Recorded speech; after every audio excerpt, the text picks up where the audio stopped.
Thank you. Om Asato Ma Sadgamaya Tamaso Ma Jyotirgamaya Mrityurma Amritam Gamaya. Om Shanti Shanti Shanti. Om, lead us from the unreal to the real. Lead us from darkness unto light. Lead us from death to immortality. Om, peace, peace, peace. Namaste and good evening, everybody. I offer my pranams to Revered Swami Satyamanji Maharaj. My namaskars to the other monastics present here, and greetings to all of you. I'm profoundly grateful to Revered Satyamanandaji for inviting me here to the Vedanta Society here in Seattle, and for arranging this talk and for the retreat tomorrow. And he has, I've known him for about 30 years now, ever since my joining the order, and he has been like an elder brother and a friend, very affectionate and guiding me, very kind to me. And one sign of his kindness was his freedom to speak whatever you want to speak about.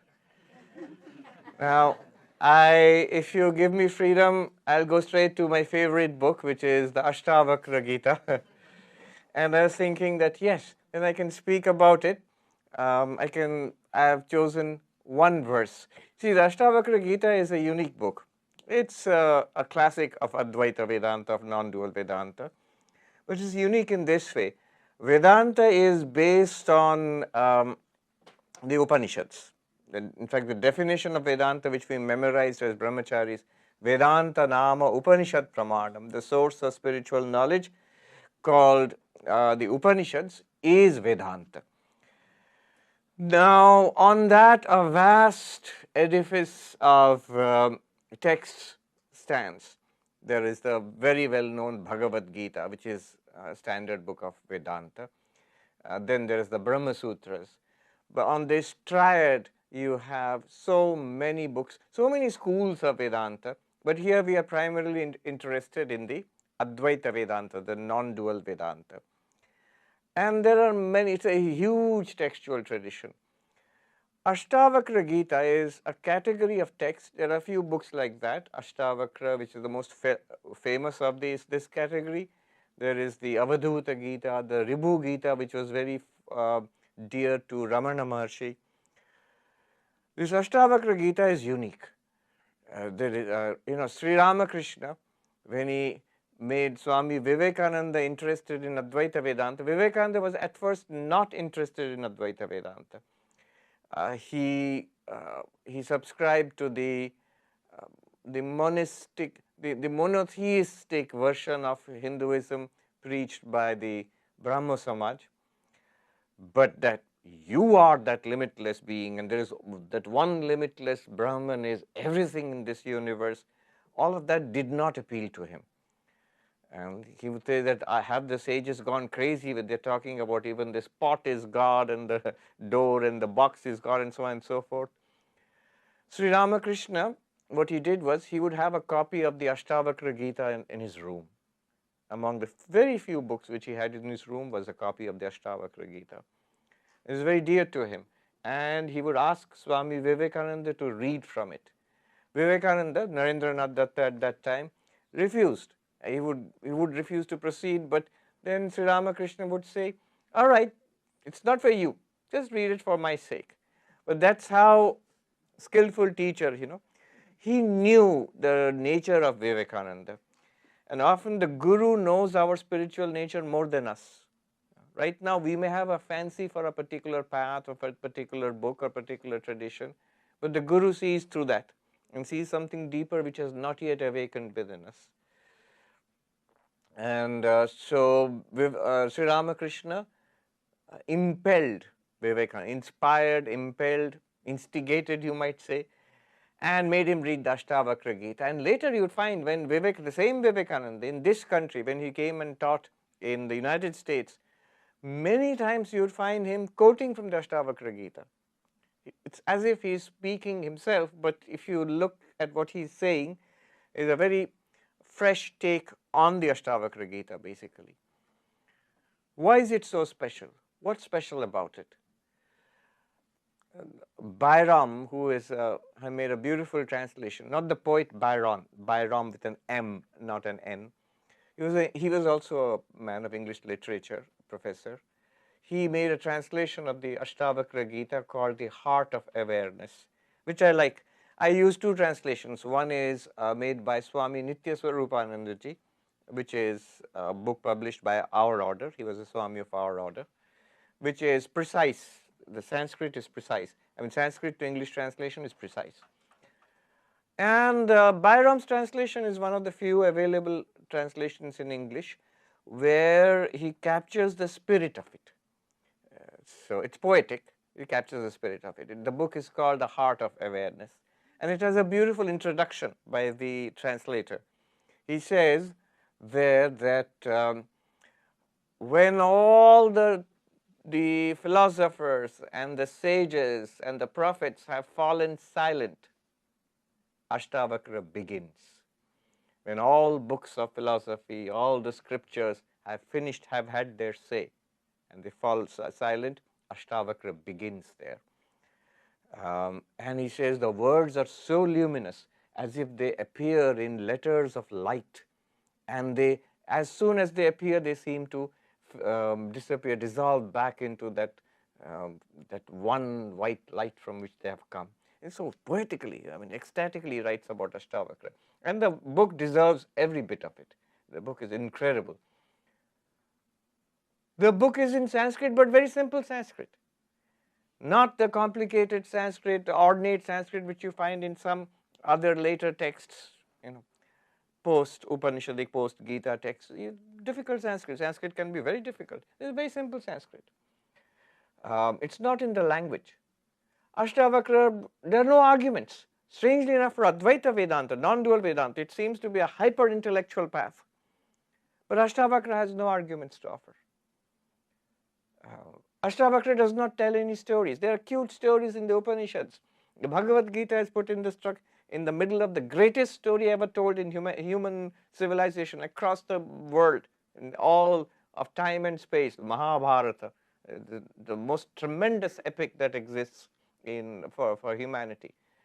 Ashtavakra and Katha Upanishad, the cute story of the little boy Yama, the Nachiketa and the Lord of Death Yama. So there are stories and stories in the Upanishads and across the Vedantic tradition. Ashtavakra doesn't tell any story. He does not have poetry to offer. He does not have arguments to offer. He does not have stories to offer. Then what does he have to offer? He does not have ornate language, beautiful Sanskrit to offer. What does he have to offer? One and one thing alone. Somebody called it a grand monotony. One and one thing alone. The highest truth, the final truth, the last thing which can be said, beyond which is just silence and luminosity. So that truth, again and again and again, across 20 chapters, maybe 300 or so verses, it's about half the size, little more than half the size of the Bhagavad Gita, less than half the size of the Bhagavad Gita actually. Only one thing. There's really no development of thought as such. You can find it if you look for it, but you see from the very beginning he's saying the same thing. So Ashtavakra Gita is like an ocean, and the ocean metaphor, for example, comes up many times in the Ashtavakra Gita. It's like wherever you taste the water of the ocean, it's the same salty water. Wherever you pick up a verse from the Ashtavakra Gita, it's the final truth, the ultimate truth, and complete truth. There's nothing more to be said. Just one verse will suffice, and I hope to demonstrate it this evening. So without further advertisement, I don't think Ashtavakra needs any advertisement. Let's jump right in, and it's going to be a ride, an exhilarating ride. The greatest ride in human thought, in the human quest for our ultimate nature, for enlightenment, for self-realization, for God realization. The part of it is the nature of Advaita Vedanta itself. In Advaita Vedanta, this quest, this journey, it's not a journey in time or space or from one object to another. What do I mean by that?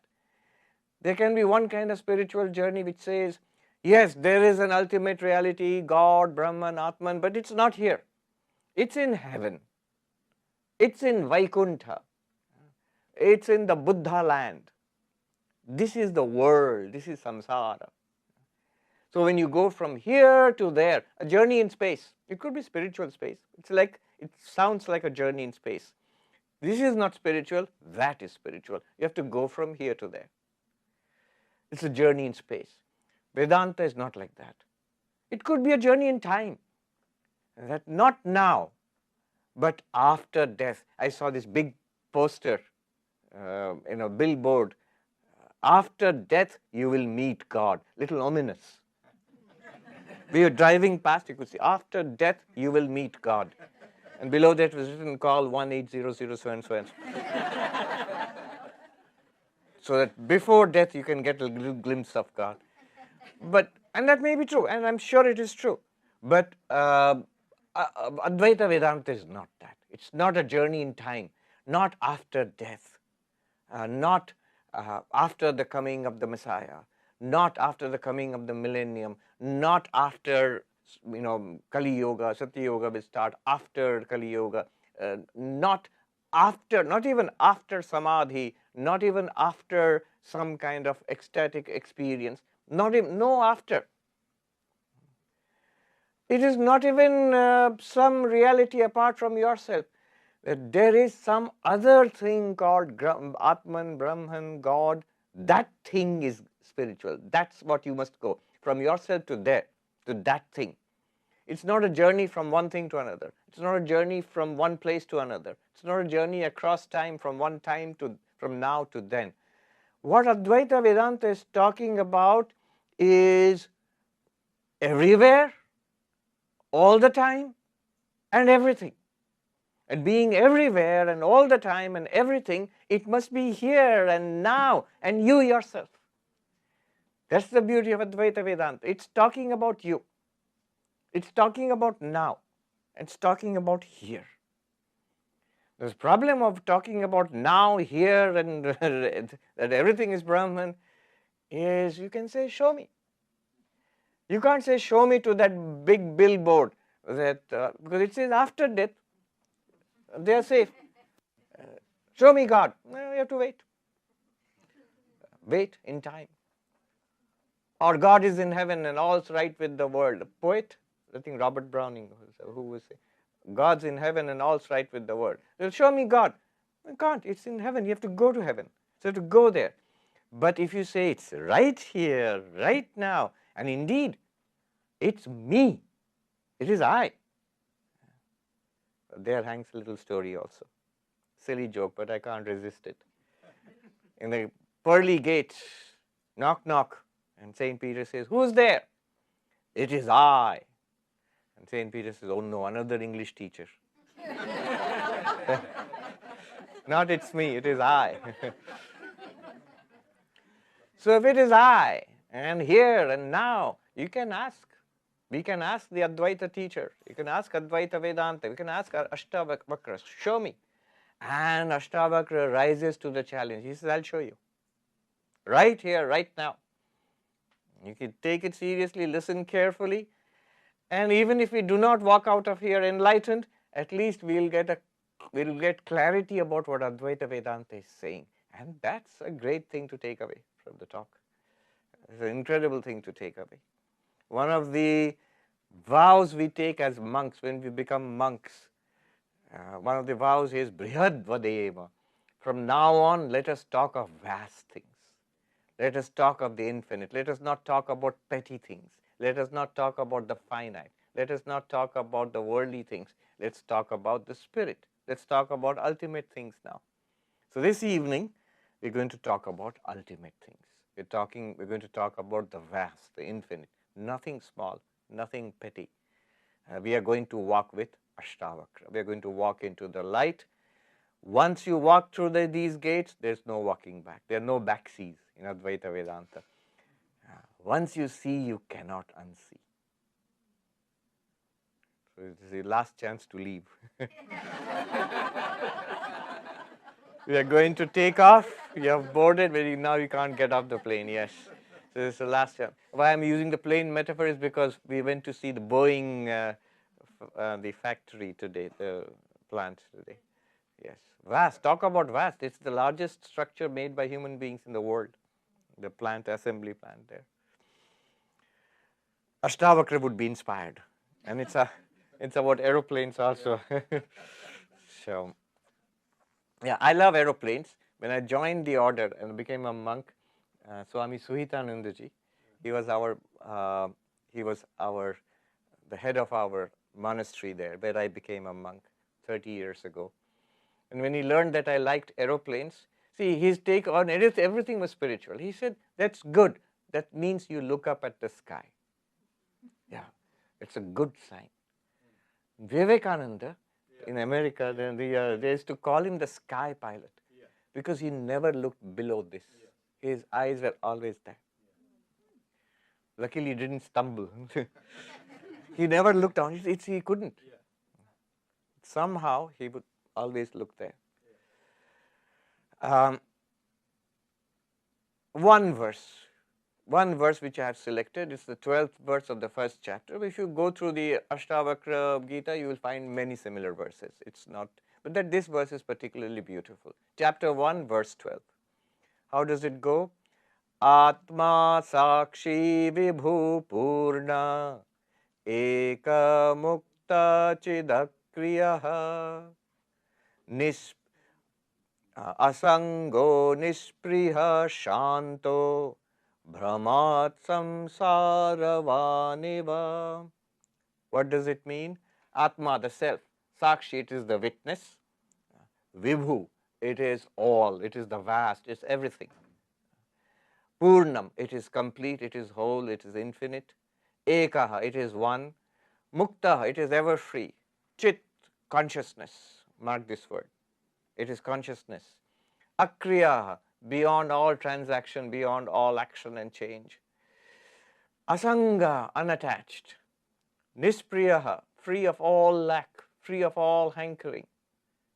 Shanta, it is beyond all suffering, change. It is peace, the peace that passeth understanding. So that it is the peace which is beyond all suffering, beyond all turmoil, beyond all samsara. Brahmat samsaravaniva. But we feel that we are in samsara. It is error. It is because of an error, because of ignorance, because of not knowing our real nature, that we feel we are in samsara, we are in trouble, we are this little creature who is being tossed up and down in the ocean of samsara because of ignorance. This because of an error. Error, Brahma means error. Funny story. I remember this monk I met in the Himalayas. And we were sitting for food. There's a place where they serve monks with food. And we exchanged pleasantries, introductions. Who are you? Which order do you belong to? Where do you come from? So I said, I'm Sarvapriyananda. I'm from the Ramakrishna mission. And this other monk was sitting there, traditional wandering monk. I said, Aapka naam, what's your name? Brahmdev. Brahmadev, Swami Brahmadev. I said, you mean Brahmadev? Because Brahmadev means the Lord of error. The Lord of mistakes. It's a mispronunciation of Brahma. Brahma means the vast. The Lord who is the vast, the infinite. But if you mispronounce it just a little bit, then Brahma becomes Brahma. Brahmadev. I said, Brahmadev, na? You mean Brahmadev, right? He said, wahi, Brahmadev. That's the same thing. He didn't distinguish between the pronunciation of this and that. So, Brahmat samsaravaniva, because of an error, a deadly error. In computer, when it crashes, fatal error. With a fatal error, we are in samsara. Why does error come from? All error comes from ignorance. All error comes from ignorance. So now let us dive into this. Atma Sakshi Vibhu Purnaha Eka Mukta Chidakriyaha Asango Nispriya Shanto Brahmat Samsara Vaniva. What a beautiful verse. I don't know how Byram must have translated it, but it's beautiful. The self, you are the witness, you are all, you are complete, infinite, you are one, you are, so like this, Atma, this pure consciousness, beyond transaction, free, unattached to anything, free of all hankering, of all lack, and free of suffering, peaceful, ever peaceful. Only in ignorance, in error born of ignorance, do we seem to be in samsara right now. It seems incredible. How is that possible? And it says that it's there right now. Not that after enlightenment you will become all this. You are all of this right now. You just don't see it. And Ashtavakra says, our challenge would be to Ashtavakra, okay, smart guy, show me. Show me. So I'll show you. Right now? Yes, right now. Give me 30 minutes. And you walk out of here and say, oh, I see. Okay. There is a way of navigating this verse. There is a way of doing it. So the ride starts from here. Buckle up. Stay with me. It's a heady ride and it can leave you a little dizzy afterwards. So good to have warnings. Caution, buyer beware. One reaction to this is, wow, I get it. If you say, I don't get it, you are safe. If you get it, you are in trouble. What kind of trouble? It's good to know these things from the beginning. Wow, I get it. This is real spirituality. This is what the truth is. Nothing compares to it. And so I give up my meditation, my prayer, my spiritual practices. You're asking for serious trouble. Never give up your spiritual practices. Also, a superiority complex. Now I know. You others don't know. You are in the kindergarten of spirituality. This is the PhD level, the University of Washington. This is the PhD level of spirituality. Never. That's also the intellect playing its own games. Then the desire to go around propagating this, teaching. If you're invited, like me, you can speak about it. If you're not, if people don't ask for it, don't tell them. There's people who are enthusiasts. And sometimes one dangerous breed of enthusiasts is moms. They will immediately impose it on their kids. Don't do that. So these are some warnings. I remember a Tibetan Buddhist monk. He said, you and your guru are one and the same reality. There is no doubt about it. Never forget to show respect to your guru. What is there with eyes open is also there with eyes closed. But never, so with eyes closed, what you find? With eyes open also it's the same reality. But never neglect your meditation. What is there in the city is also there. What is there in the forest is also there in the city. No doubt about it. But never lose a chance to go to a retreat. So, never give up the spiritual, the structure of spiritual life. Anyway, these are warnings. So you are all mature. It's a dangerous thing to give to an immature mind. It can ruin your spiritual life and it can cause immeasurable harm to others also. Every powerful thing is dangerous. And none as powerful and as dangerous as Advaita Vedanta. Misunderstood. An analogous verse I remember from the Mula Madhyamaka Karika of Nagarjuna, the root verses on the middle way of Nagarjuna, nearly 2000 years ago. In his particular formulation of the non-dual truth, it is emptiness, shunyata. He says, emptiness is the antidote to all other suffering, all other misconceptions. But those who take emptiness itself to be the ultimate reality, for them there is no rescue. It is like a snake grasped in the wrong way. It's going to bite you.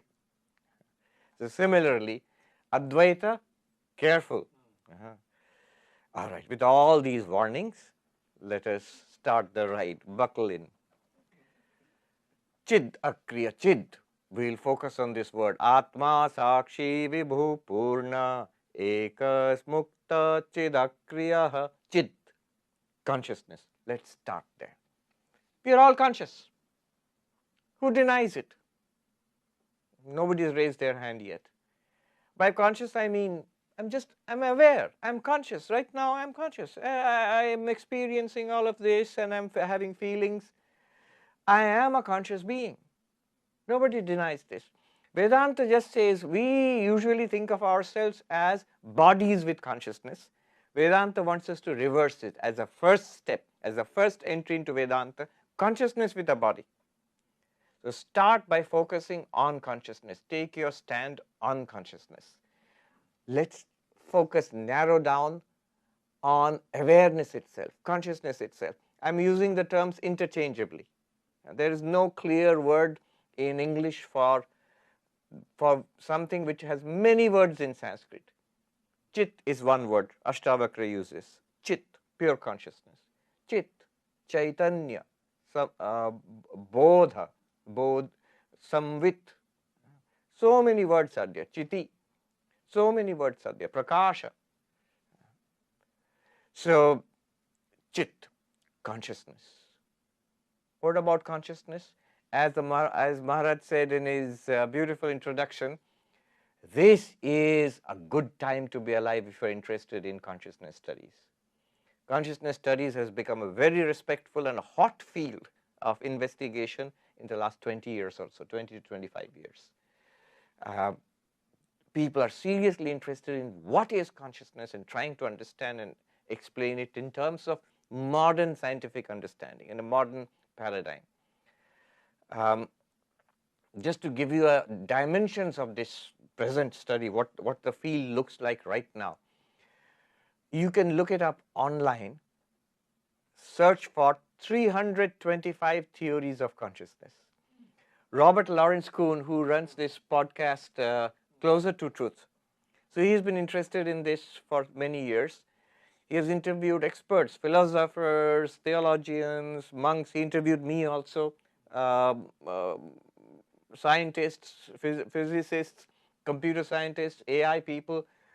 And he wrote this, what he learned over decades of exploration.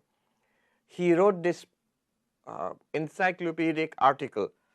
It's a PDF. It's like basically a booklet. It's called The Landscape of Consciousness, where he just outlines all the theories of consciousness which are floating around right now, trying to understand what consciousness is. And you know how many theories there are? 325 at last count. 325 theories of consciousness. Google it. There's a long 2 or 3 hour interview with Robert Lawrence Kuhn on YouTube. And the name of that is 325 theories of consciousness, 325 plus theories of consciousness. Is that too many? He says, no, we need one more, the correct one. He says a sign of advancement in science is that when you narrow down multiple ideas into one theory which is workable, acceptable, which becomes the ruling paradigm. It may be rejected later on, but for some time at least that becomes the theory. If you have 325 theories, which means we don't understand it at all. It's not a mature perspective. Yes? No, we won't. Yes. So we don't have a mature theory of consciousness yet. 325 theories. Recently I had a wonderful experience. By the way, if you see that interview, one more thing I want to tell you about the interview before we go deeper into this. He says all of this, it starts with India. and in the Upanishads. And he says, it is with Advaita Vedanta, where you have, this is the source of all our speculations, our theories of consciousness. It starts there. And he gives a broad picture of how these theories have come. The Vedantic theories, Buddhist, Jaina theories, the ancient Indian theories, then the dualistic theories, materialistic theories, and now he says we are beginning to circle back to those ancient theories. Anyway, so it's an interview worth listening to, very interesting. I recently had an interesting experience myself. I was in Venice in a conference, a private conference on, it was called Towards a New Theory of Consciousness, one more. And they had some extraordinary people, some of the most brilliant scientists, philosophers, computer scientists from across the world. One of the most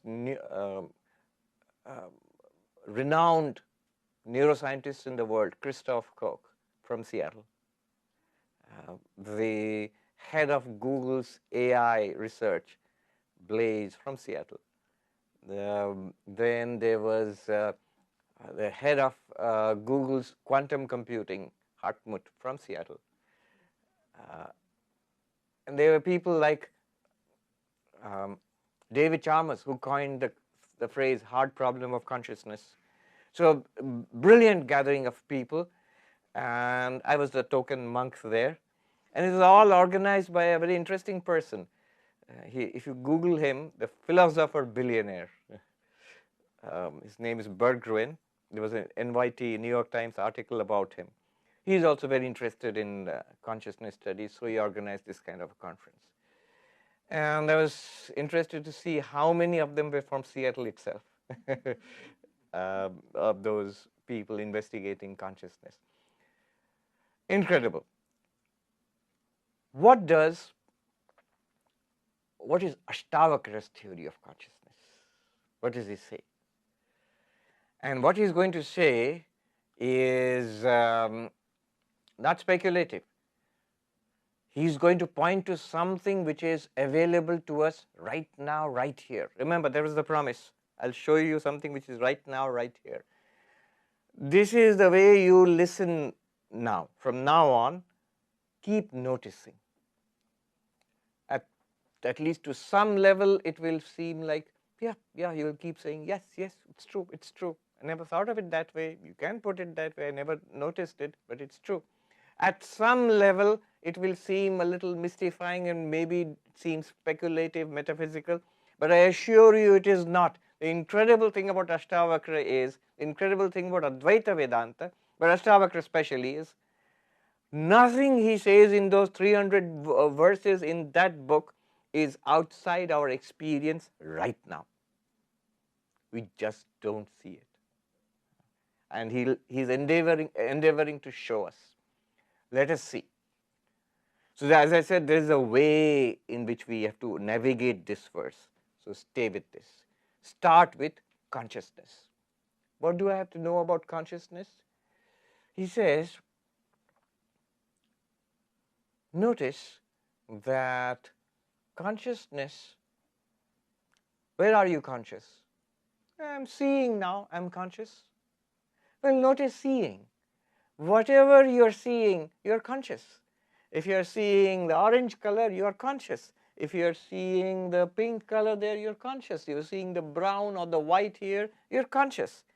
Colors are different, shapes are different. What we see is very different. Lots and lots of, we see thousands of shapes and colors and things, living beings, non-living beings. But in all of this seeing, we are conscious. And the consciousness, let me give you one example and then I'll stretch it infinitely wide.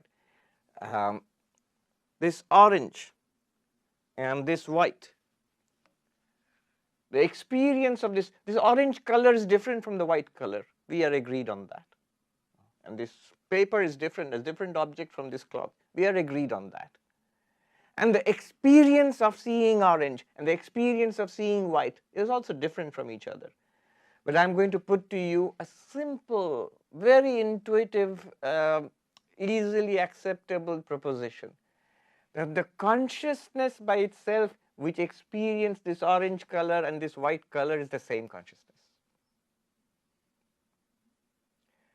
That awareness, that consciousness which just had the experience of orange, now is having the experience of white. It's the same awareness. The color changed, time changed, tick, tick, tick. But the awareness is the same by itself. It is the same awareness which had the experience of different colors and shapes. You say that seems pretty simple. Yes. And it is the same awareness which has the experience of sound, of listening to voice and music. Little while ago you were hearing the beautiful music. Same awareness. Listen, the experience of seeing is so different from the experience of hearing. And yet the claim is it is the same awareness, the same consciousness which is seeing, which is also hearing. Giving you the experience, the conscious experience of seeing, the conscious experience of hearing, same consciousness. Although the experiences are very different. And why are they different? For obvious reasons, because the objects are very different. The objects of experience, color, shape, sound, music, they are all very different, and therefore we have a variety of experiences. But the crucial insight is the one consciousness. It is to that one consciousness that there is seeing and there is hearing and smelling and tasting and touching, all of our sensory modalities. They all appear and are experienced and are changing and are disappearing to that one consciousness, in the light of that one consciousness. No. See, the way to understand this is actually to see it. Notice, this is one experience. That is another experience.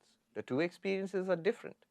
But it is to the same consciousness that this appeared, and this is also appearing to the same consciousness, the same awareness.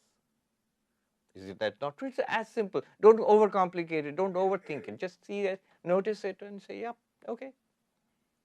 So, it is the same consciousness which lights up all our tremendously rich variety of sensory experiences. And it lights our internal experiences, our thoughts, our memories, our desires, our pleasures and pains, our impulses, our ideas, even the sense of ego, the entire internal, what is called the antakarana, the mind, the intellect, the memory, the emotions, all of this tremendous internal activity, that's also lit up by that same awareness, which lights up all our sensory experiences. And further, all our actions, walking, talking, grasping, driving, playing, working, all of it is, these are all conscious experiences. Which consciousness? The same consciousness. So now you put it all together. All our sensory experiences, seeing, hearing, smelling, tasting, touching, same consciousness. All our internal mental experiences of thinking, remembering, desiring, hating, enjoying, suffering, understanding, remembering, all of these are all lit up by that same consciousness. And our activities, physical activities in the world, all lit up by the same consciousness. So it is one consciousness which lights up all our waking, all our dreaming, and even the claim will be in deep sleep, one consciousness. Which one? The one which you say, I am conscious now? When we say I am conscious, it's not theoretical. I remember once I gave a similar talk in Calcutta, and after that in the Q&A, there was one lady who was quite indignant, I could see throughout the talk, and she rushed up to the Q&A to ask the first question. Said, Swami, all this is good, it's all theoretical. I said, Madam, not one thing that I have said here is theoretical. It's not theory. Don't distance it from yourself by saying this is theory. Do you not admit that you are conscious right now? And it is that very consciousness which you admit to, which we are talking about now. It is that consciousness which enables you to have all sensory experiences, all motor actions, and all internal, mental, inner, subjective first-person experiences, all of that, all our waking, all our dreaming, or even the deep sleep, that's the claim. There will be times when I will not give you the arguments because there's no time to give arguments.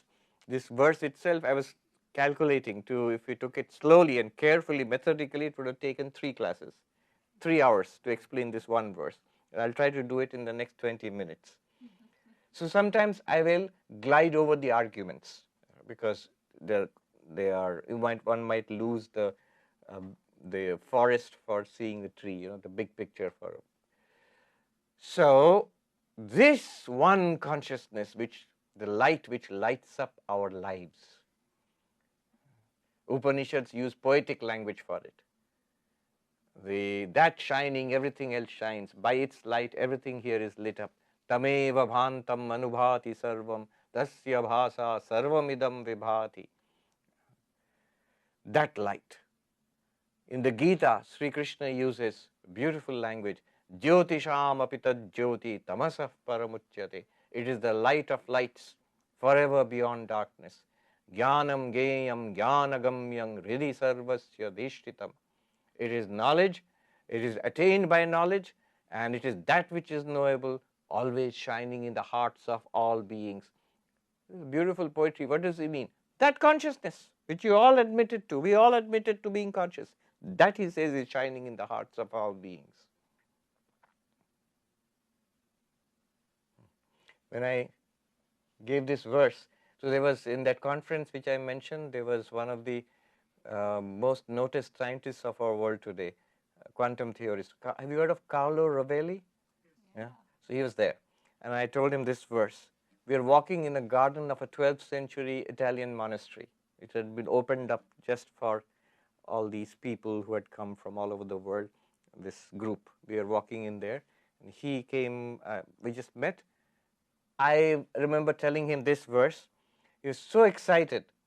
He said, we must write a paper on quantum theory, and there was this Google AI guy right in front of us, AI and Advaita Vedanta. I won't believe it, it's already written. I won't tell you anymore, it's going to be published very soon in a leading journal. Not me.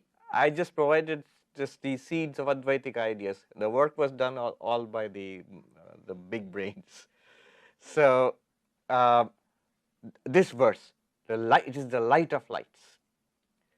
All sounds amazing. What is the light of lights? It's that very consciousness which we are all experiencing right now. Nothing outside our experience. It's only thing that Ashtavakra says is, this consciousness is that which makes all experience possible. What experience? The experience of life. Tomorrow, if you see God, it will be this very consciousness. What else will see God? This, all of what I said in the last 10 minutes or so, Ashtavakra uses a name, a word, Sakshi. Atma Sakshi Vibhu Purna Eka Mukta Chidakriyaha. Chit, pure consciousness, is the Sakshi, is the illuminer of all our experiences. Sensory experiences, motor experiences, internal first-person mental experiences. All of that is lit up by consciousness. The word is used is Sakshi. And this Sakshi, one witness consciousness.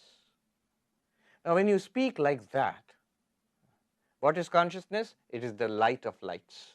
It is that which lights up all our experiences.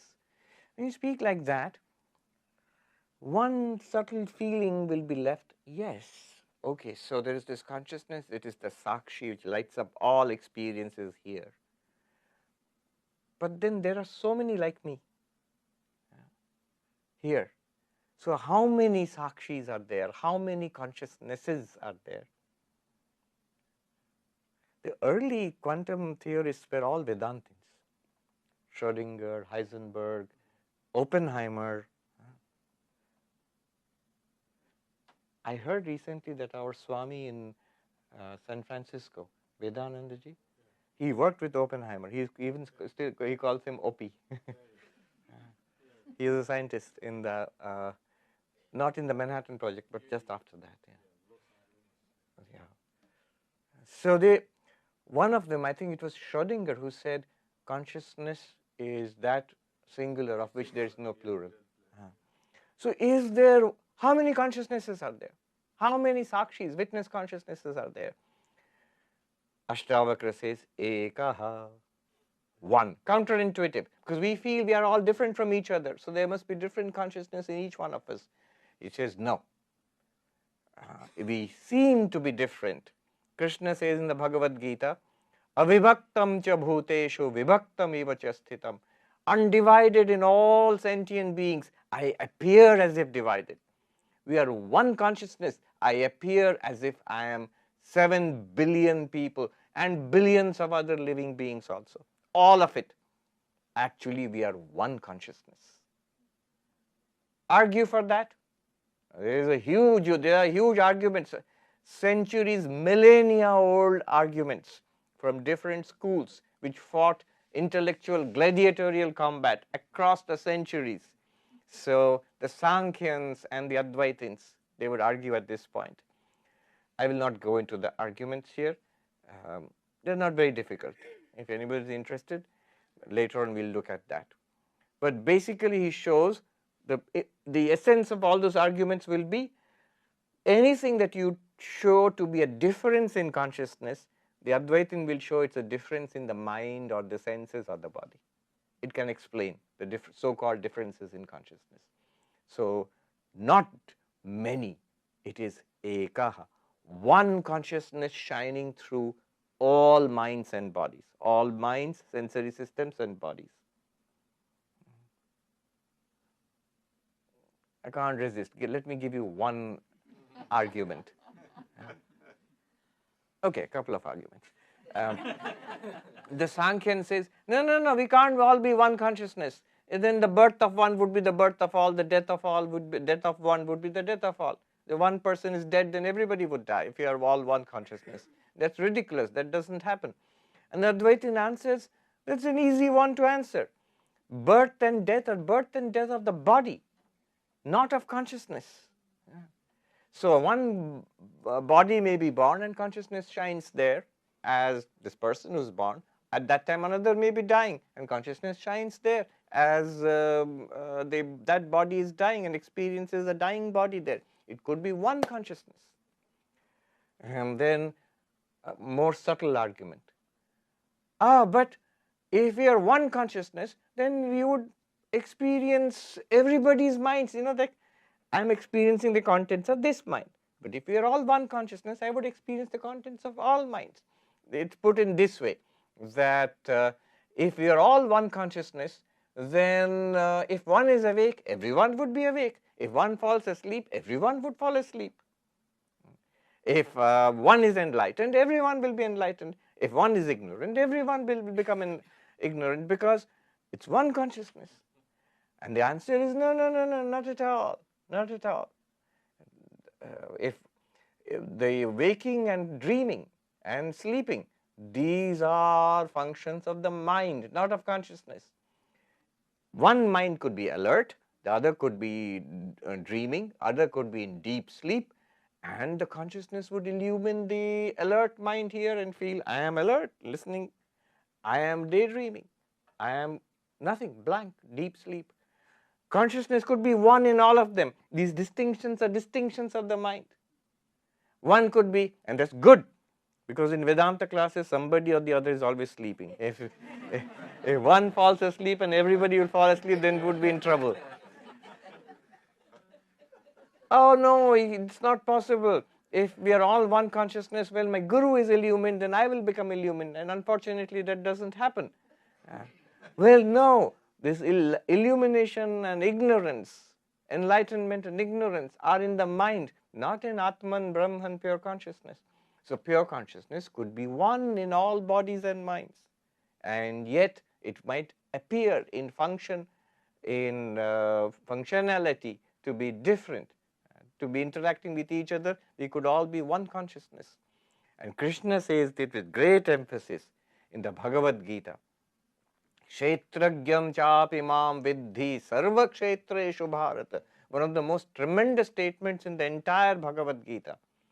O Arjuna, in all these fields, he calls these bodies and minds, he calls them fields. In all these fields, know me to be the one knower of the field. We feel that if this is a field, then I am the field knower here. That's a field, and there's another field knower there. And there are thousands and millions and billions of field knowers in each field. He says counterintuitively that there is only one field knower in all fields. Ekaha. We are one consciousness, appearing to be many. Okay. What are we doing here? We are all exploring consciousness. Ashtavakra's theory of consciousness. We have already found two tremendous discoveries we have made. One is consciousness is Sakshi. It is the one light which illumines, which gives us all our experiences, and nobody can doubt that.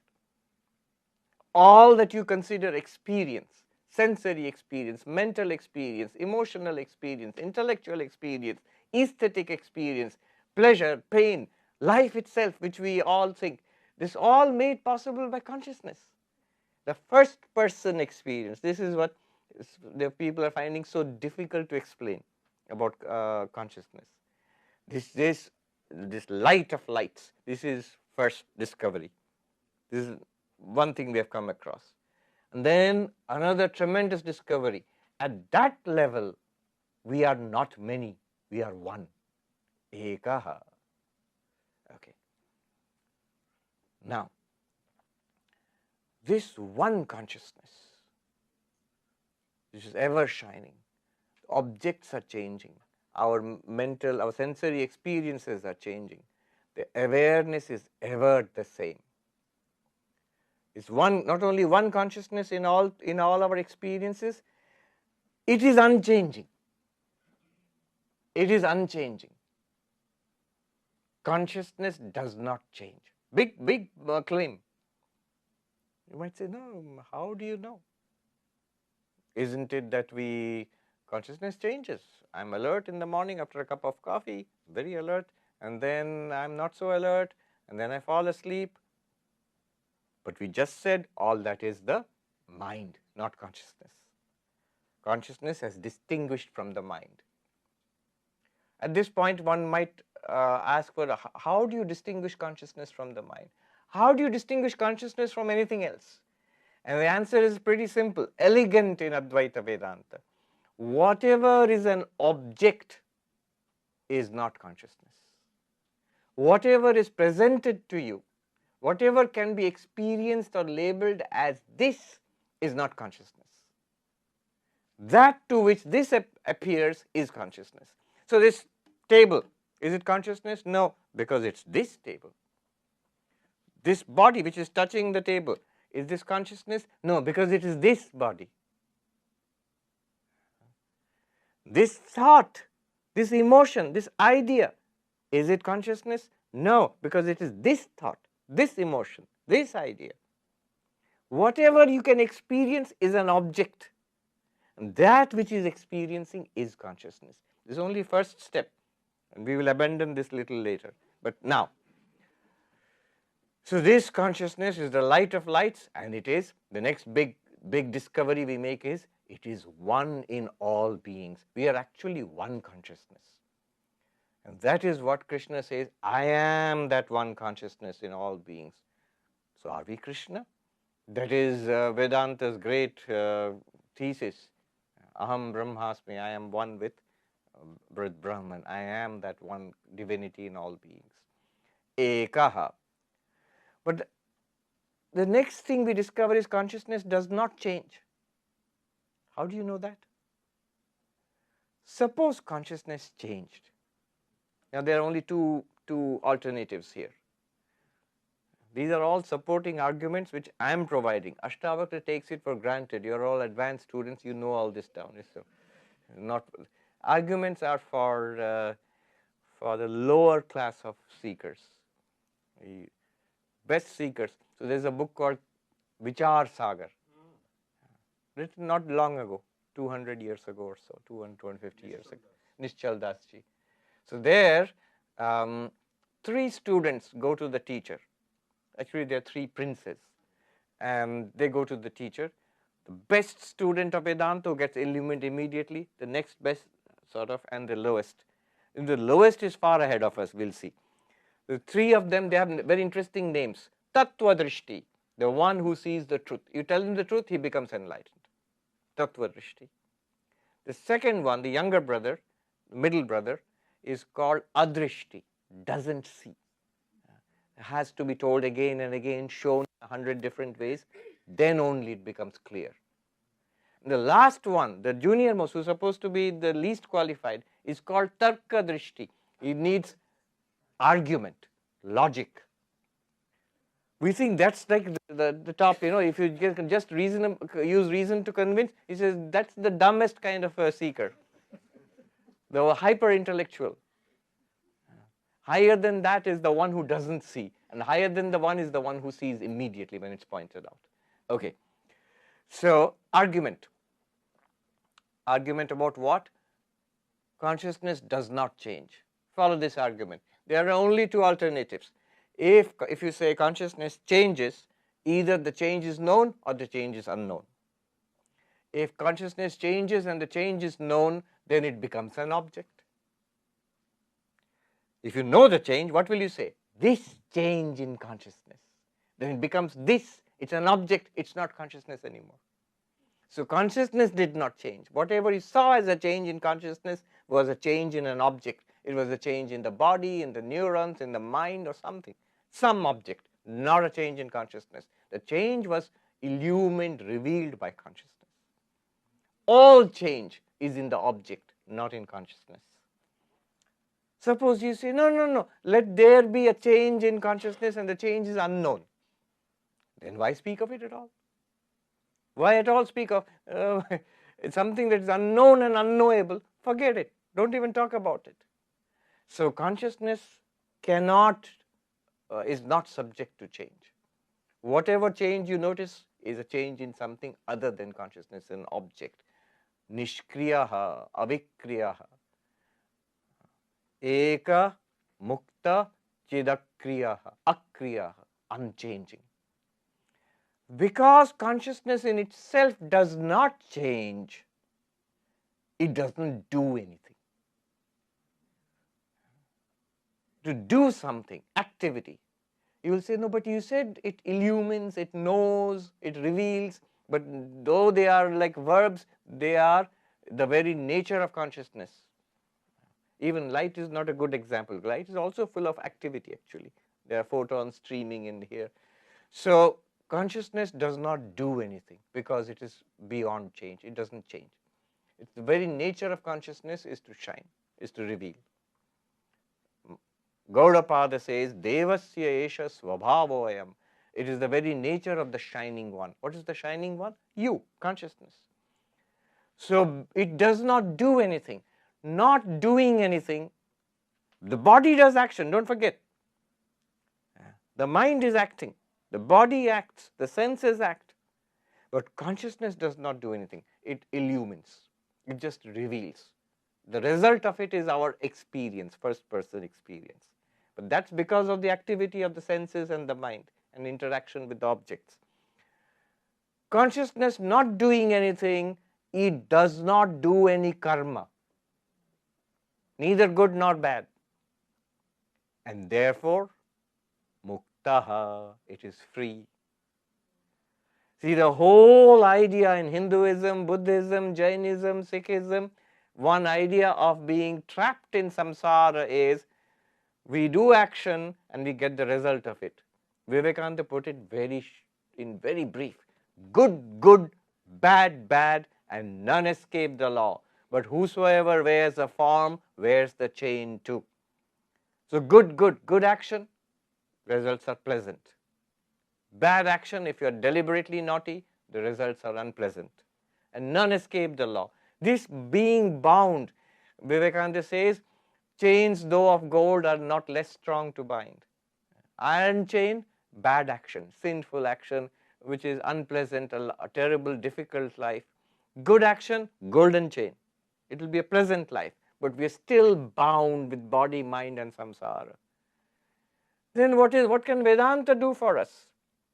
He says, Vivekananda says, but far beyond name and form is Atman ever free. No, thou art that sannyasi, bold say Om Tat Sat Om. What is far beyond name and form? What is beyond the object? What is the illuminer of the object? Chit, Sakshi. This one, this consciousness, which you are right now. That consciousness being beyond change does not do any action, and therefore no good, good, bad, bad for it. It is forever free. No, you are that. Vivekananda says, no, thou art that sannyasi board. Say Om Tat Sat Om. What is he asking us to do? Say that I am that. I am that consciousness. What does Ashtavakra say? Atma Sakshi Vibhu Purna. Atma means the self. He wants us to say, right, till now what did we say? Consciousness is the illuminer. Consciousness is Sakshi. Consciousness is one, Ekaha. Consciousness is unchanging, Akriyaha. Consciousness is therefore free of karma, Muktaha. Now, Ashtavakra wants us to say, Atma Chit. The self is consciousness. What do you say? I am consciousness. So, Atma Sakshi, I am the witness, the light of lights. So, Atma Ekaha, I am one. All beings, I am the one self. Atma Akriyaha, Atma, I am beyond all change, all action. And therefore, Atma Muktaha, I am free. When? All the time. I always was free. After illumination, after enlightenment, I'll become free. No, you are free already. You were. You just recognize that I was always free. You cannot be bound. Bondage did not even begin for you. Atma Muktaha. Whatever we have said till now, you connect to Atma. Atma means self. Don't say, yes, my Atma is fine, but my problem is my life. No, you are the Atma. Atma is not like a liver or kidney. The Atma is fine, but I am in trouble. Atma means I, self, me, I. Like Saint Peter, another English teacher. I am free. I am the light of lights. I am beyond action. Therefore, I am free. I am one in all beings. All right. Further. This one light, which I am, what is its relation with other things? With this table, I said it's different. Consciousness is different from the object. Now we are going to abandon that position. We are going towards non-duality now. Consciousness and object, if you maintain a strict difference, it's duality, it's Sankhya. Swami Brahmananda says, show me the difference between consciousness and non-conscious. Chaitanya Jade, can you show me the line? Spirit and matter. Can you show me the line which divides? What does he mean here? Ashtavakra says, Vibhuhu. It is everything. Now, we are going to look at the object. What is the relationship between object and consciousness? Vibhu. This consciousness, it is not limited in space. It is not limited in time. And it's not limited by object. Desha kala vastu paricheda shunya ananta atma. In the Taittiriya Upanishad it is said, Satyam Jnanam Anantam Brahma. The Brahman, the ultimate reality, this pure consciousness, is existence, is consciousness, and is unlimited. Unlimited in space, unlimited in time, unlimited in object. Enormous arguments, I'm going to tell it to you in 2 or 3 sentences. To work it out, and later on we'll see. If you have time, I can tell you. What is being said here? Unlimited in space. We are limited in space. I am here, I am not there. You are there, you are not here. You are limited in space. Seattle is limited in space. The United States is limited in space. Earth is limited in space. So something is located here and not there. But if something is not limited in space, what will happen to it? It will be everywhere. In what sense is consciousness, the Atma, everywhere? In the sense that space appears in consciousness. Imagine what happens in a dream. In a dream, when we imagine a dream world, we forget that we are dreaming, we are in this dream world. I feel I am here, you are there, and this big space, I am a tiny being in it. When I wake up, when I snap out of the dream, I realize the whole world, including the person I was in the dream, everything was in my mind. Where was the mind in the dream? The dreaming mind, the dreamer's mind in the dream, where was it? You have to say everywhere. Whatever you saw in the dream was pervaded by you, the dreaming mind. Was it not? Is it not true? Whatever you see in the dream. No? Looking mystified. No, just imagine your own dreams. Whatever you saw in the dream, whoever you saw in the dream, whatever happened in the dream, all space, all time, all action, all beings, they were all nothing but your mind.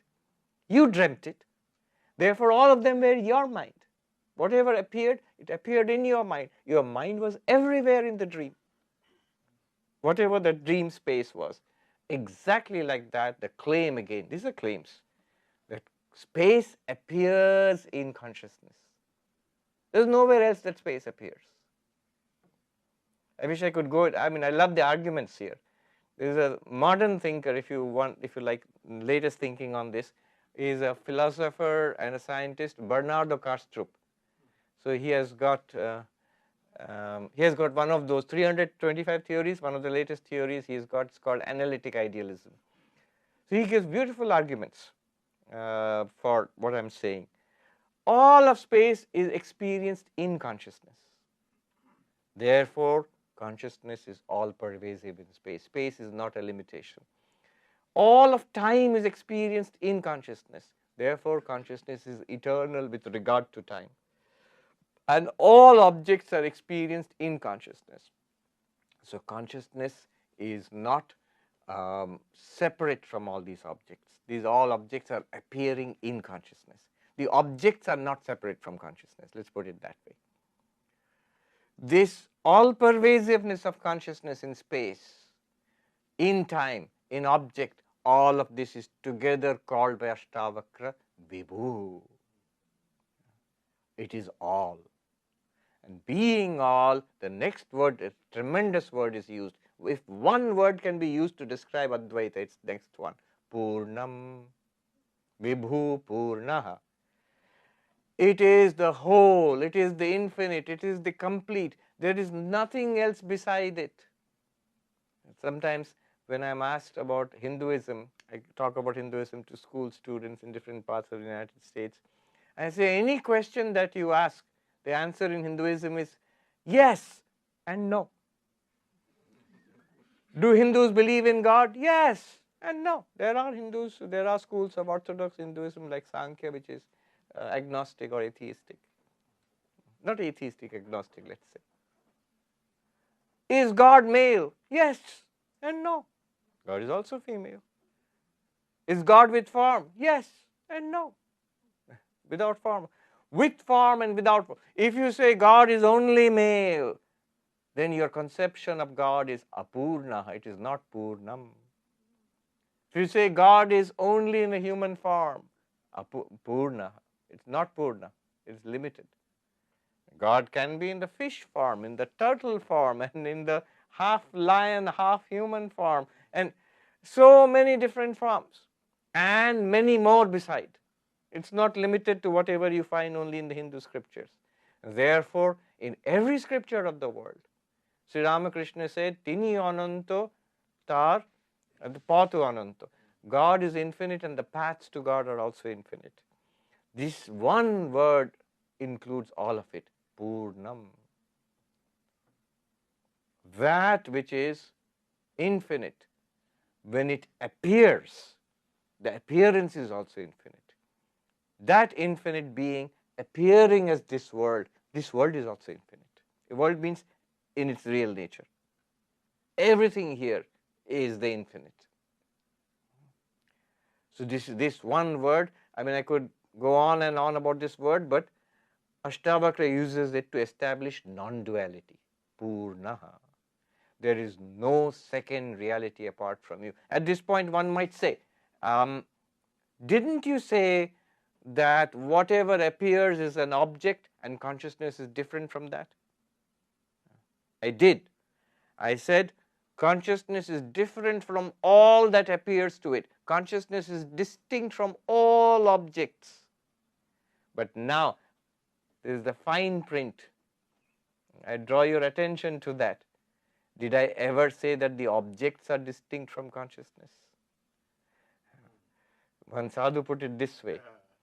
दृष्टा तो दृश्य से अलग है, वो सो तो ठीक है महात्मा जी, लेकिन आपने कभी सोचा है क्या दृश्य दृष्टा से अलग है? You, the dreamer, are distinct from everything that you dream about, because you are here awake here and the dreamt objects have disappeared. But are the dreamt objects and people and events and places distinct from you, the dreamer? Can they exist without you, the dreamer? They cannot. They only exist in your mind when you are dreaming them. The objects, that which appears, the seen and the seer and the seen. The seer, consciousness, is distinct from all that appears. But that which appears is not distinct from consciousness. What do you mean? This sounds quibbling with words. No. When you have something, two things are distinct from each other. This phone is distinct from the table. And the table is also distinct from the phone. They are two different things. But if I say the table and the wood and the table, the wood is distinct from the table because it was wood before it became a table. It is wood now that it is a table. And one day if the table is broken, it will still be wood. So the wood is distinct from the table, but the table is not distinct from the wood. Wherever you touch the table, you'll touch, don't you say touch wood? You don't say touch table, so touch wood. The table is not distinct from the wood. Similarly, the ocean is not distinct from the water. Water is distinct from the ocean. It can be clouds, water vapor, it can be water in the cup, but the ocean is not distinct from the water. The waves are not distinct from the water. Similarly, everything, the claim is, everything that is experienced as an object in consciousness is not distinct, is not a countable second apart from the experiencing consciousness. Not countable second. In English, not two. In Sanskrit, Advaitam, non-dual. All of this is expressed in the term Purnaha. It is complete, it is whole. There is nothing that is left out. In our ignorance of the underlying reality, this is a table, this is a man, this is a woman, this is a hall, this is big, this is small, this is here, this is there, that was then, this is now. And if you know the underlying reality, it is all Brahman. It is all that one underlying consciousness. Brahman is Brahmarpanam Brahmahavi Brahmagno Brahmanahutam. Don't feel hungry. This is the verse which we chant before every meal. But what does it mean? The ladle is Brahman, the offering is Brahman. It still sounds like eating. The fire is Brahman, the one who offers is Brahman. The one who sees Brahman in all activities realizes that you are Brahman, that you realize that you are Brahman. You see Brahman in all activities, you realize that you are Brahman.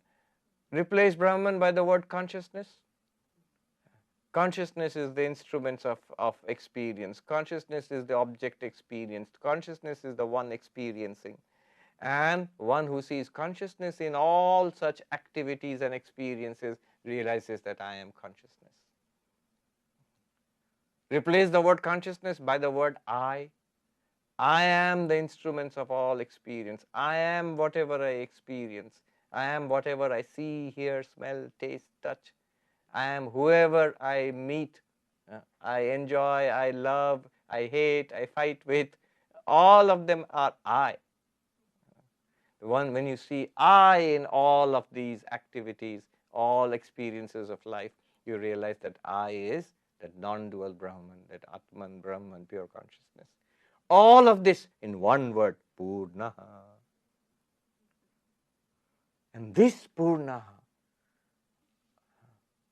is beyond all suffering, Shanta. The word Shanta in Mandukya Upanishad, the whole chapter is written by Gaudapada. Prapanchopashamam Shantam Shivam Advaitam. Prapanchopashama Shanta. Shanta means peace itself. Peace in what sense? Transcending all sorrow, all struggle, all strife. And the word Gaudapada uses there is so evocative. Prapancha Upashamam, the quiescence of the universe, the silence of the universe. What is the silence of the universe? Pure consciousness. What is that pure consciousness? You, Tattvamasi. I, the real I am the silence of the universe.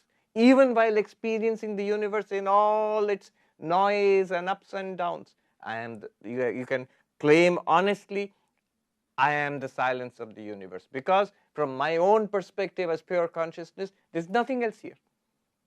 There's nobody else here and nothing else here, except that one pure consciousness. So it is silence. What problem can there be? Far beyond name and form is Atman ever free. No, you are that, thou art that, sannyasi bold. Say Om Tat Sat Om. Vivekananda says there, I am the silence of this universe. How are you free of all suffering? Says Nispriyaha. I have no hankering, no thirst. Imagine this. If we drop all objects, suppose, think about this, simulate it right now. I do not see anything. I do not hear anything. I do not smell, taste, touch anything. It's all neutral. Then all thoughts fall silent. All memory is exhausted, is wiped out. No memory, nothing is retrieved from memory. All memory is gone. I don't even remember my name. Intellect is stilled. The mind becomes still. Alert, but alive still. Nothing is brought in from the universe. Nothing comes from inside the mind. Still. And then I am the witness of this stilled mind, the light, which I am. What does that light want? What does it want? Nothing. What's it waiting for to happen? Nothing. Enlightenment, God realization, nothing. Nothing. Nispriya. Your real nature is pure consciousness, always beyond all hankering, all thirsting, all yearning, always perfectly all right. It's only when you let the memory start speaking, only when you let the senses start operating and the mind start whispering its mischief into your ears, metaphorical ears, then only, oh, I have so many grumbles, complaints. No, you don't. When you come back, the most incredible thing is when let the mind start working, senses start working, the world start appearing, you are still that one. Is that consciousness there or not? If it were not there, the world would be plunged into darkness. You would have no experience at all. So you are that one consciousness right now, which is beyond all hankering, ever fulfilled. Right now you are that. I am that. All of us are that. It's perfectly all right. Nothing has ever happened to it. Nothing is ever going to happen to it. Nothing. And being that, you can enjoy this display. It's your own display. It's your own fun. It's your glory. Bhati ched bhatu maikasya bhushanam tat. But the world is still appearing, the body and this world. And the answer from Advaita is, let it appear. It is your glory. It is the glory of the Mayika, the one of Maya, the one who is Lord of Maya. It is the glory. If it appears, let it appear. What can it do to you? And another verse, I think Yoga Vashishta, it says, the snake in the picture, it can't do anything to you. When it was alive in the picture, it couldn't do anything to you. Now it's a dead snake in the picture. It can't do anything to you. So similarly, this world, it can't do anything to you. When you are ignorant about it, about your real nature, even then it couldn't harm you. Even when it seemed it was killing you, it was wiping you out, it was traumatizing you, it was damaging you, destroying you, couldn't do anything to you. The real you, not the body. The body can be hurt. The mind can be traumatized. But the real you was never hurt, even in ignorance. Even right now, if you don't claim I am enlightened, fine. Even now you are not being hurt. And when you are enlightened, when the snake is dead in the picture, what can it do to you? Let it appear. Asangaha, your real nature is unattached. It's like the movie screen on which a movie is playing. It's like the mirror in which reflections are appearing. It doesn't affect the screen, it doesn't affect the mirror. And why are we like this then? Brahmat samsaravaniva. Out of ignorance of our real nature, we appear to be, I am this little fellow, and this is my story, and this is a list of my grumbles and grudges. This is the list of my unfulfilled demands. And this is my nostalgia about the past and my anxious expectations or anxieties about the future. Brahmat samsaravaniva. By ignorance, one appears as if samsari.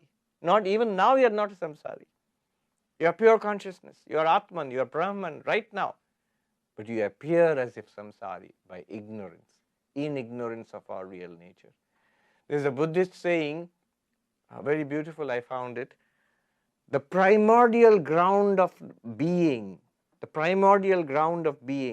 in ignorance it appears to be samsara. In knowledge it appears to be nirvana. The same reality. It appears to be samsara in ignorance. If you do not know this, then it appears this way, samsara. If you know it, it will still appear this way. It will become nirvana for you. The same reality. Nagarjuna says there is not the hair-breadth difference between nirvana and samsara, which is a very shocking thing for the Buddhist. For the Buddhist, the whole journey is from samsara to nirvana. But when you say there is no difference at all, it is the same reality. In ignorance, samsara. In realization, nirvana. It's perfectly all right. I'll repeat the verse again and stop. Atma sakshi vibhu purnaha eko mukta chidakriyaha asanga nispriya shanta brahmat samsaravaniva. Om shanti shanti shanti harihi om tat sat. Shri Ram Krishna Arpanamastu. Really spoken about big things. Questions? How do we do? First of all, thank you so much, Maharaj, for joining our group. You spoke. You want me to? Really? Okay.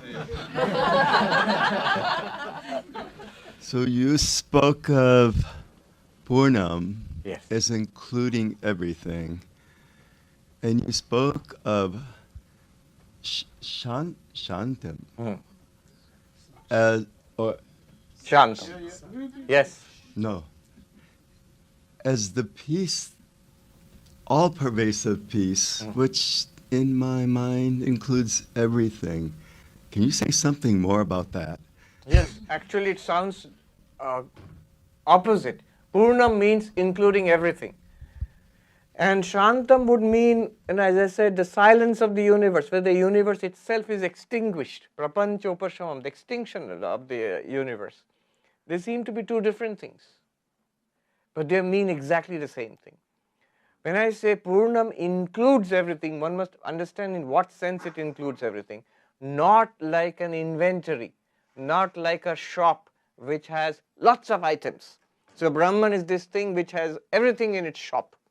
All beings, all objects and stars and galaxies and quarks and quasars, all of it together, put it together, may take an inventory, stock taking, that's Brahman. No, no, no, no, no. Brahman is not a collection. First of all, Brahman is not one thing among many things, that's dualism. There are many things in this universe, space, time, causation, matter, energy, quarks and quasars, and one more thing called God, that's dualism. That's not Advaita Vedanta. That God is one thing among many, many things. God is an entity in this universe. That's not what Advaita is saying. That's one. Second, God is not a composite whole of everything. It includes everything. The totality is called God, an organic unity of the entire universe. That is qualified monism, Vishishta Advaita. That's not non-dualism. Non-dualism says there is one thing and only one thing. What is that one thing? Light. It is the light of lights, forever beyond darkness. It is knowledge, it is the knowable and the thing that is attained by knowledge. All knowledge, experience is consciousness. Atma, Sakshi. And what you want to know, these things in the universe, this is also that consciousness. And how is that consciousness realized? By consciousness, in consciousness. What are you talking about? Where is it? Shining in the hearts of all beings. Right now, you are consciousness. Or we think I am conscious. No, no, no. Vedanta says you are consciousness. So in that sense, it is everything. You can say in that sense it's everything, or in that sense it is nothing at all. No thing. It's not nothing in the sense of zero. It's not it, but it's no particular thing. It's all things, but all things only in the sense of not of including all things as being the reality of all things. It's that which we know as all things. You can call it Purna, everything. You can call it Shanta, absolute cessation, peace. And both are true at the same time. Yes, you have to come up here. First come, first serve. Make a run for it.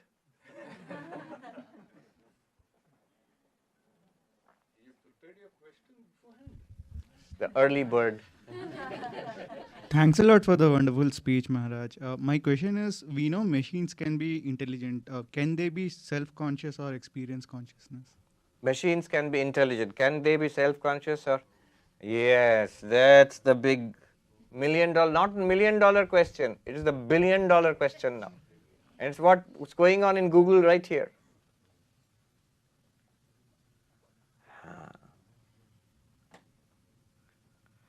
Earlier, I would have said, until last month, I would have said, no, machines are not conscious. Machines are consciousness in the sense that Brahman is everything, Purna. In that sense, this table is also consciousness, Brahman is, machines are also consciousness, AI is also, everything is consciousness in that sense.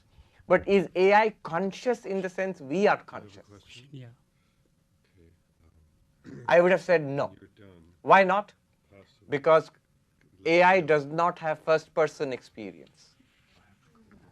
It's not something that feels.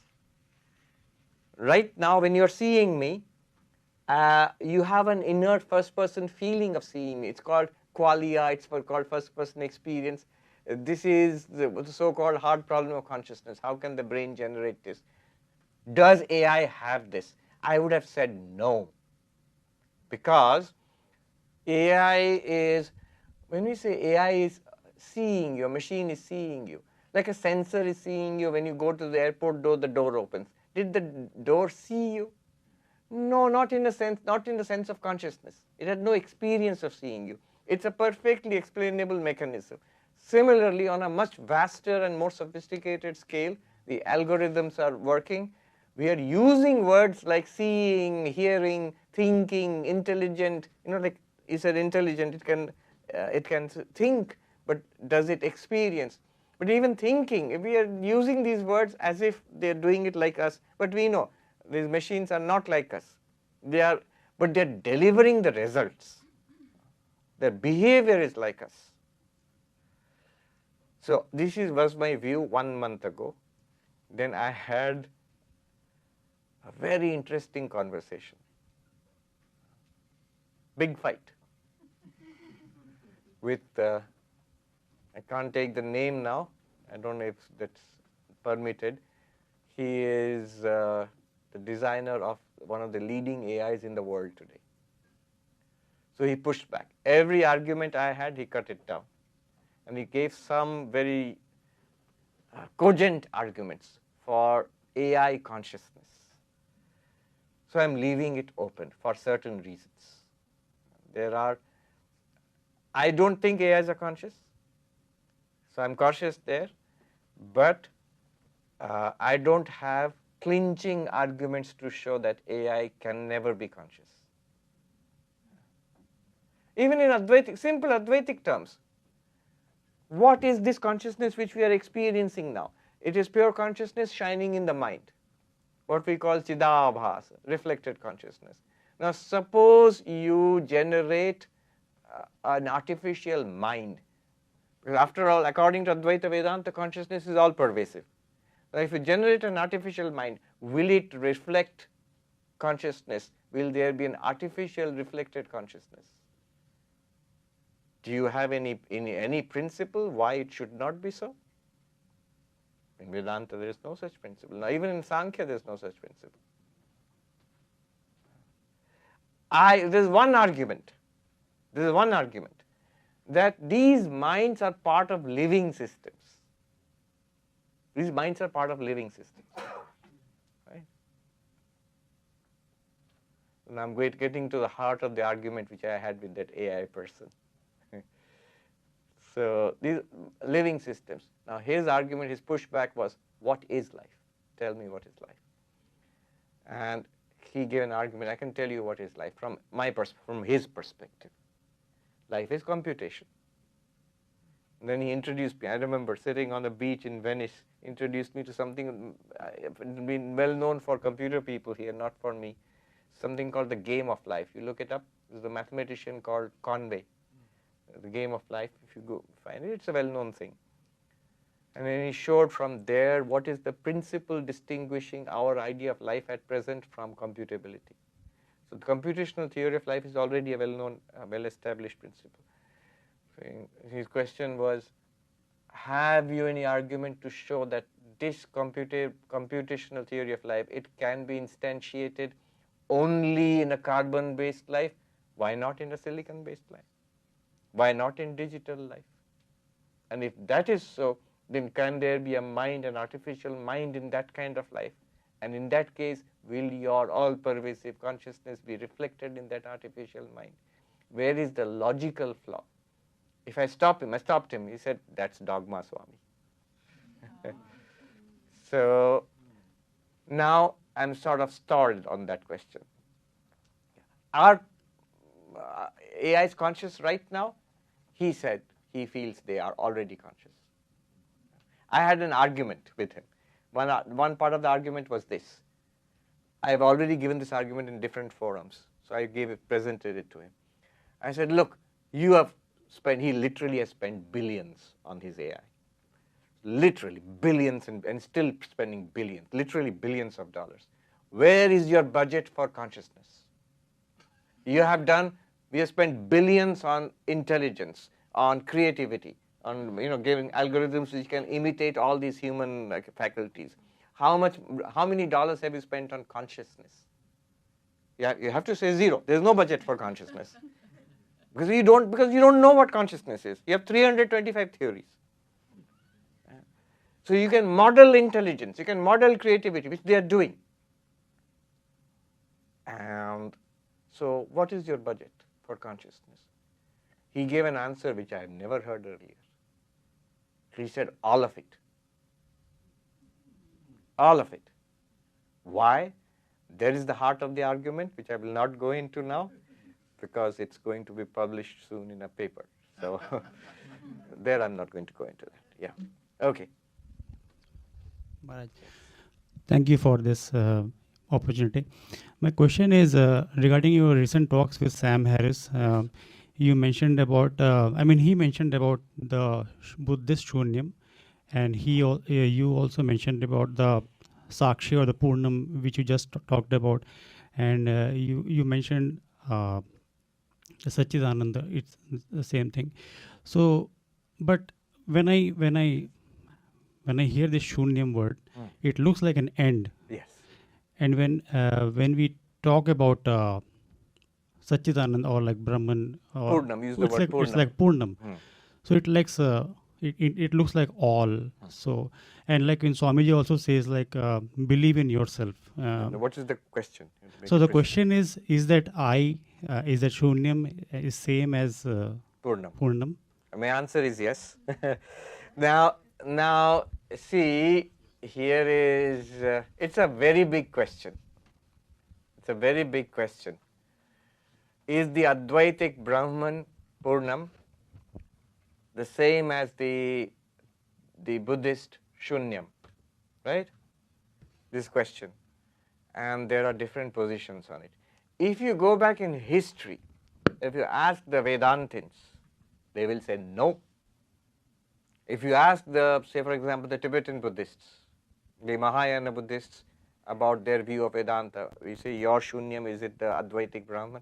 They will say no. So they disagree profoundly. Why? But why they disagree, you will immediately see the problem. The Advaitic, the ancient Acharyas who said Shunyam is not Brahman, they said so because they said Shunyam is nothing, it's nihilism, it is asat, non-existence. But if you go to Nagarjuna and the commentators of Nagarjuna, they clearly say that is Shunyam something? They will say no. So is it nothing? They will say no. Is it both something and nothing? No. It is either something or nothing? No. Chatushkoti vinirmukta tattvam was beyond the four alternates. So that sounds very much like Brahman. So one way, I'll give you a very simple example that will, that's to my mind it works. The example is this: gold and ornaments. Now, gold is the reality of all the ornaments, necklace, bracelet, ring, but gold is not an ornament. Now, can I say gold is devoid of all ornaments? In gold, will you find a necklace? I will put it this way: bracelet made of gold. Now, what is that bracelet? It is gold, all of it, bottom, inside, outside, through and through, it's gold. Now, if you look at the gold itself, will you find a bracelet in the gold? Is bracelet a part of the gold? So this table is made of wood, but you just focus on the wood itself. Is the table a part of the wood? Is it? Is it a property of the wood? Is the table a property of the wood? Like the color is a property of the wood, the hardness is a property of the wood, the weight is a property of the wood. Is the table a property of the wood? No. It's not a quality of the wood. It's not a part of the wood. It's not a property of the wood. Is it one specific part of the place of the wood that is called table? No. As wood, the wood itself, from the perspective of wood, wood is thoroughly empty of anything called table.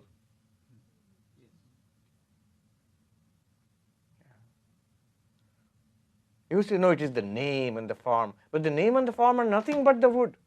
If the name and the form were something, I could take out the name and the form and say, this is the table and this is the wood. No, you can't do that.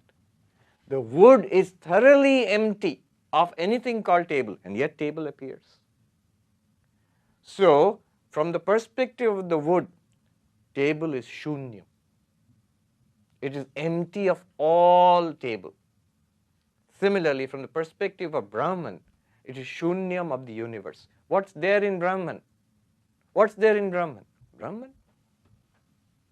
Is there in one corner a little thing called the universe? No.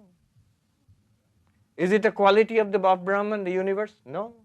It is a product of Brahman? No. That's the whole Advaitic theory of creation, Vivarta. It's not a product of Brahman. It's not a part of Brahman. It's not some kind of attribute of Brahman. It's not an activity of Brahman. And yet it appears. So can one say the Brahman is shunyam of the universe? Is empty of the universe. There is no universe in Brahman. What's there in Brahman? Brahman only. They put it in Hindi so nicely. Brahman, he says, "Jyun ka tyun, thasa thas bharpur." It is exactly as it is, packed tight with Brahman. There is no space for an universe there. And the universe, yet it appears. So, in one sense, it is everything, Purnam. In another sense, it's Shunyam. The same wood, the same gold. It's empty, utterly empty of any ornament. And yet, all ornaments are that gold. In one sense, gold is Purnam. It's all ornaments. In one sense, gold is Shunyam. It has no ornament there at all. That's the sense in which I understand. Shunyam and Brahman are the same. But traditional teachers will not accept this. I remember one traditional monk from the Himalayas. He teaches traditional Advaita Vedanta. He said to me in Bengali, he said, "Apni shunno ar purno ke ek kore deben? Are you going to make shunyam and purnam one?" In that sense only. Yes.